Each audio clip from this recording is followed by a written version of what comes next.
वन्दे ब्रह्मपुराधिपं श्रीसहजानन्दं च मूलाक्षरम् श्रेयस्कारणसद्गुणैकनिलयम् श्रीप्रागजिह्वावत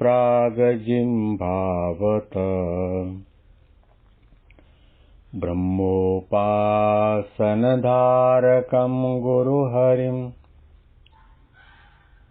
यज्ञं तथा योगिनं प्रत्येवं प्रमुखं महन्तमनिशम् श्रीजे स्वरूपं मुदा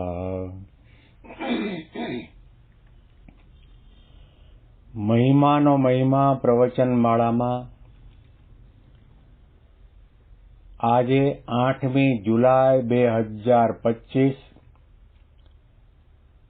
મંગળવારના દિવસે તમામ સંતો હરિભક્તોને મારા સાષ્ટાંગ પ્રણામ.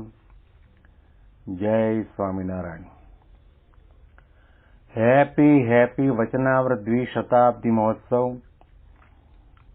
હેપી પ્રમુખ સ્વામી મહારાજ શતાબ્દી મહોત્સવ. છેલ્લા 37 દિવસથી આપણે ગરડા અંત્યનું 25મું વચનામૃત સાંભળી રહ્યા છીએ. ભગવાનની પ્રસન્નતાનું અને ખરા ભક્તનું આ વચનામૃત છે. ભગવાનને રાજી કરવા હોય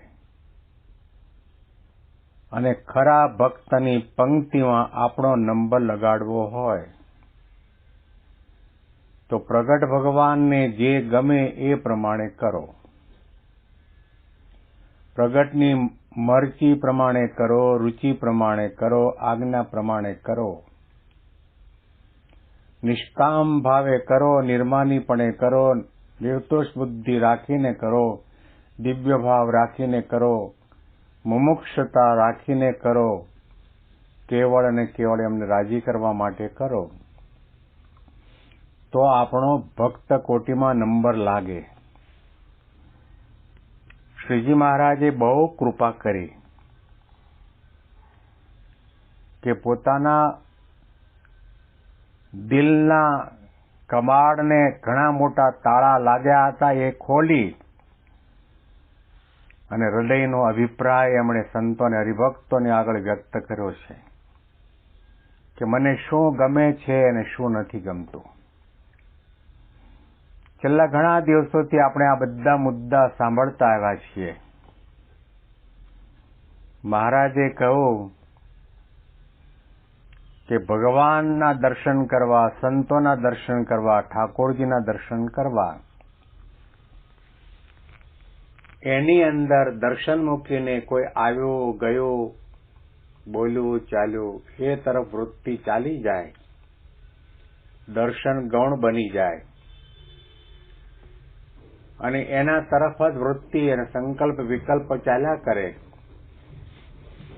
તો શ્રીજી મહારાજે કહ્યું કે એના ઉપર તો એવી રીસ ચડે કે એને કંઈક તાડન કરીએ. ઘણી વખત આપણું બધું આધ્યાત્મિક કર્મ છે લોલમ લોલત થતું હોય છે. કલાક, 1.5 કલાક, 1.25 કલાક, 2 કલાકનો રસ્તો કાપીને સમય બરબાદ કરીને, પેટ્રોલ બાળીને મંદિરની અંદર દર્શન કરવા માટે જઈએ, ત્યાં જો એકાગ્રતા ન આવે, દર્શનમાં તન્મયતા ન આવે, દર્શનમાં ભાવ ન જાગે, હૃદયમાંથી ભગવાનને પ્રાર્થના કરવાના શબ્દો ન નીકળે, અનુતાપ પરિતાપ ન થાય, અંતરદ્રષ્ટિ ન થાય તો પછી હીરો ઘોઘે જઈએ હોય એના જેવું થાય. હમણાં તો ડોક્ટરો અને સદગુરુ સંતોના કહેવા પ્રમાણે મહંત સ્વામી મહારાજ એમની ઉંમરને લક્ષ્યમાં રાખીને 6:45 વાગ્યાની આસપાસમાં પૂજા માટે પધારે. પ્રમુખ સ્વામી મહારાજ અંતર્ધાન થયા પછી જે ગુરુગાદી ઉપર મહંત સ્વામી મહારાજ બિરાજમાન થયા ત્યારે પ્રાતઃ પૂજા તો 5:15 વાગે ચાલુ થઈ જતી અને ઘણા બધા કેટલે દૂરથી વહેલા ઉઠીને નાહી ધોઈ પૂજા કરીને ડ્રાઈવ કરીને પૂજામાં દર્શન માટે આવે અને એ વખતે આપણને સંકલ્પ પણ હોય અને એવો મહિમા પણ હોય ઓછા વધતા પ્રમાણમાં કે આપણે પ્રાતઃ પૂજાના દર્શન કરીશું તો જેના દર્શન આપણે કરવાના છીએ એ ભગવાન સહજાનંદ સ્વામી મહારાજનું હરતું ફરતું સ્વરૂપ છે. એમના નેત્રમાં જોનારા ભગવાન છે, કાનમાં સાંભળવાવાળા ભગવાન છે, જબાનમાં બોલવાવાળા ભગવાન છે, એમના ચરણ કમળમાં ચાલવાવાળા ભગવાન છે. એવા વિચાર સાથે આપણે આવીએ, ઊંઘ બગાડીને આવીએ, ડ્રાઈવ કરીને આવીએ અને તે વખતે આપણને એકાગ્રતા દર્શનમાં ન રહે અને ખિસ્સામાંથી મોબાઈલ કાઢીને મોબાઈલ ઘુમાડ્યા કરીએ, કોઈને એપોઇન્ટમેન્ટ આપવાની હોય આપી દઈએ, કોઈના પૈસા લેવા દેવાના હોય તેને રિમાઇન્ડ કરાવી દઈએ, તો પછી મહારાજને દાજ થાય છે કે તમે શું અહીંયા હજામત કરવા માટે આવ્યા છો? આટલો દાખલો કરીને તમે આવ્યા તો દર્શનમાં એકાગ્રતા હોવી જોઈએ. જુઓ ત્યાગલો સ્વામી, આનંદ સ્વરૂપ સ્વામી, વિવેક સાગર સ્વામી, ઈશ્વરચરણ સ્વામી, કોઠારી બાપા એવા સમર્થ એકાંતિક સંતો છે. આપણી બોચાસણ વાસી શ્રી અક્ષર પુરુષોત્તમ સ્વામિનારાયણ સંસ્થાનો ત્યાગ કરીને દુનિયામાં પગ મૂકે ને તો ભગવાન તરીકે પૂજા એવા સદગુણી સંતો છે, સમર્થ સંતો છે, ગુણિયલ સંતો છે. તેમ છતાં પણ કેટલી એકાગ્રતાથી દર્શન કરે. આનંદ સ્વરૂપ સ્વામીનું દર્શન કરવાનું જે કર્મ છે, મારા ખ્યાલથી આંખો પણ મટમટાવતા નહીં હોય.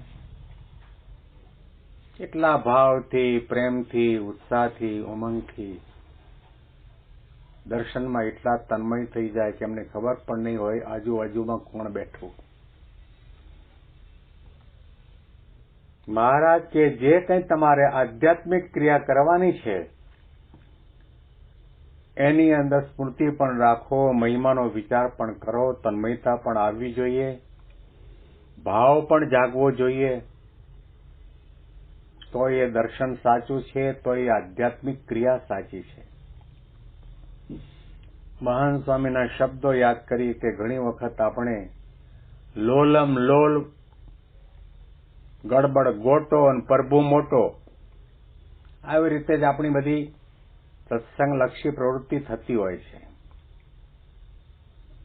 મહારાજે આટલો બધો અણગમો બતાવ્યો છે કે કોઈ કૂતરું નિસરે, કે ઢોર નિસરે, કોઈ બાય માણસ નિસરે એટલે તરત જ આપણે ભગવાન કે સંતના દર્શન કરતા હોઈએ, દર્શન મૂકી અને એને જોવા માંડી પડીએ. મંદિરમાંથી બહાર નીકળ્યા પછી બધું દેખાવાનું જ છે. એને જોવા માટે આપણે મંદિરમાં નથી આવ્યા, સત્સંગમાં નથી આવ્યા, આપણે સંત અને ભગવંતના દર્શન કરવા માટે આવ્યા છીએ. મહિમાથી દર્શન કરો. ગુણાતીતાનંદ સ્વામીએ કહ્યું કે આવા સાધુના દર્શન કરીએ તો આંખના પાપ બળી જાય, એની વાતો સાંભળીએ તો કાનના પાપ બળી જાય, એને મનમાં સંભાળીએ તો મનના પાપ બળી જાય. દુનિયામાં આ પાપને ધોવા માટે એવો કોઈ સાબુ કે કેમિકલ કે રસાયણ શોધાયા નથી. સાધના કરી કરીને, તપ કરી કરીને બળી જાય, ઊંધો વળી જાય તો આંખ દ્વારા કરેલા પાપ ભસ્મીભૂત નથી થતા, મનથી કરેલા પાપ બળતા નથી. એને બાળવા ટાળવા માટે સંત અને ભગવંતના એકાગ્રતાથી દર્શન કરો. દર્શન મૂકીને આડી અવળી વૃત્તિ દોડાવતા હોય અને ફાટી આંખે નજરે જોતા હોય તો શ્રીજી મહારાજે કહ્યું કે એના ઉપર અમને એટલી રીસ ચડે કે શું કરીએ, કે એને તો તાડન કરીએ, પણ સાધુ થયા એટલા માટે તાડન તો કોઈને કરાય નહીં. કારણ કે સાધુને કોઈનું તાડન કરવું એ અતિશય અયોગ્ય કર્મ છે. ભગવાન અને ગુણાતીત ગુરુ પરંપરાને આના માટે દુઃખ છે. તમે 2 માળા ઓછી ફેરવો એનું દુઃખ નથી. તમારી શક્તિ સામર્થ્ય નથી એટલે તમે 5 દંડવત પ્રણામ ન કરી શકો એનું પણ દુઃખ નથી. કદાચ ચાતુર્માસમાં આપેલા નિયમો તમારી શારીરિક પરિસ્થિતિને ધ્યાનમાં લઈને ન કરી શકતા હોય એનું પણ દુઃખ નથી. પણ જે કંઈ કરો એ સાચા ભાવથી કરો, સાચા અનુસંધાન સાથે કરો, તન્મયતાથી કરો. જેટલું કરો એટલું સાર્થક થાય એવું કરો કે જેને કરીને ભગવાન કદાચ રાજી ન થાય પરંતુ કુરાજી તો ન જ થવા જોઈએ એવી પ્રકારનું કર્મ, ક્રિયા, ભક્તિ, સેવા, સત્સંગ કરો. શ્રીજી મહારાજ પોતાનો ગમો અણગમો અહીંયા આ વચનામૃતની અંદર બતાવે છે. એને ધ્યાનમાં લઈને આપણે સંકલ્પ કરીએ. જ્યારે પણ મંદિરે જઈએ ત્યારે સંકલ્પ કરીએ કે મારે મૂર્તિના દર્શનમાં, મૂર્તિનું દર્શન કરતી વેળાએ મૂર્તિમાં ખોવાઈ જવું છે.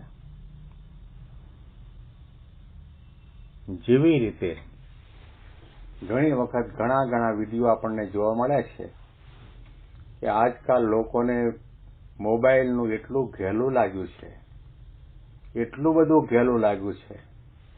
જમવા માટે બેઠા હોય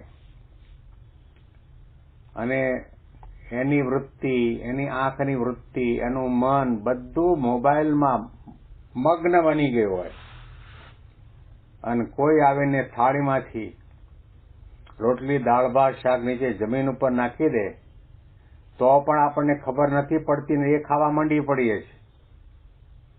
આટલા બધા તન્મય થઈ જઈએ છે. એટલી તન્મયતા જો ભગવાન અને સંતના દર્શનમાં થઈ જાય તો બેડો પાર થઈ જાય.